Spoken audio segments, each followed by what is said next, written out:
بسم الله الرحمن الرحیم. من پەرستار نیاز سڵاح کارمەندم لە بەشی نەشتەرگەری نەخۆشخانەی نەشتەرگەری میهرەبانی. ڕۆژانە داواممان لە کاتژمێر 12 نیوەڕۆ دەست پێ دەکات.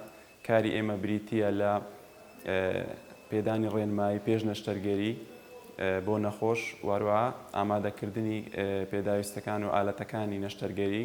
ڕۆژانە چەندین نەشتەرگەری لێرە ئەنجام دەدرێت، وەکو بڕینی مەعیدە. لە نەخۆشخانەی نەشتەرگەری میهرەبانی ڕۆژانە چەندین نەشتەرگەری بەبێ بەرامبەر ئەنجام دەدرێت، یاخود بە پارەیەکی کەمتر. من لە کارکردنم زۆر ئاسوودەم لە نەخۆشخانەی نەشتەرگەری میهرەبانی، چونکە نەخۆشخانەی نەشتەرگەری میهرەبانی گەیشتوتە لووتکە لە ڕووی مرۆڤایەتی. داوا لە خێرخوازان دەکەین زیاتر هاوکاری نەخۆشخانەی نەشتەرگەری میهرەبانی بکەن بۆ زیادکردنی پشکی خێری. سوپاس بۆ بەشی ڕاگەیاندنی نەخۆشخانەی نەشتەرگەری میهرەبانی کە ئێمەیان بەسەر کردەوە. میهرەبانی، دڵسۆزی و لێزانی.